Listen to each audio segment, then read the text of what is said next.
Allah Resulü sallallahu aleyhi ve sellem Mescid-i Nebevi'nin inşası bittikten sonra sahabeyle aralarında konuşuyorlar.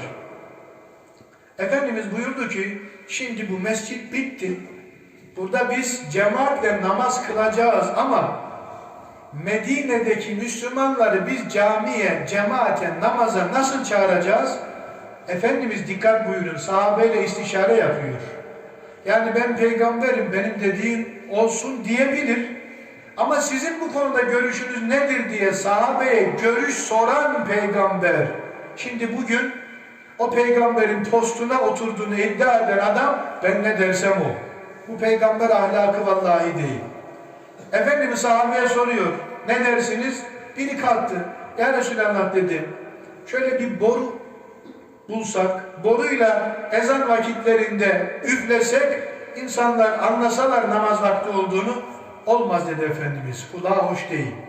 Biri çıktı, dedi ki ya Resulallah, şöyle dedi bir davul gibi bir şeyle gümbür gümbür ses yapsak, olmaz dedi Efendimiz Aleyhisselam. Biri çıktı, ya Resulallah dedi, Hristiyanların çanı gibi şöyle bir çan dedi, bulsak, o çanı dedi, seslesek, Efendimiz ona da olmaz, olmaz, olmaz, olmaz. O gün bir cevap, bir çözüm çıkmadı.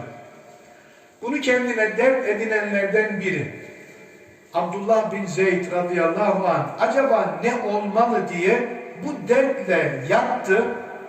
Rüyasında Mevla Teala ona, şimdi bugün bizim okuduğumuz ezan var ya, o ezanın lafızlarını Allah rüyada Abdullah bin Zeyd'e ilham etti. Ertesi gün koştu Efendimizin huzuruna. Ya Resulallah, ben rüyamda dedi şöyle şöyle gördüm. Ne gördün? Allahu Ekber, Allahu Ekber, eşhedü en la ilahe. Aynen. Efendimiz tamam, aradığımız bu dedi. Ezanı ilk Efendimiz'e teklif eden sahabe kimmiş? Abdullah bin Zeyd. Falan futbol takımının 10 numarası kimdir diye sorsam, tevzi ediyorum, bu ümmet balıklama cevap verir. Falan filmin başrol aktörü kimdir desem herkes bilir.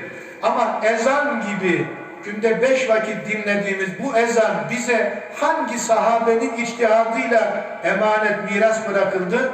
Abdullah bin Zeyd ismini kim biliyor?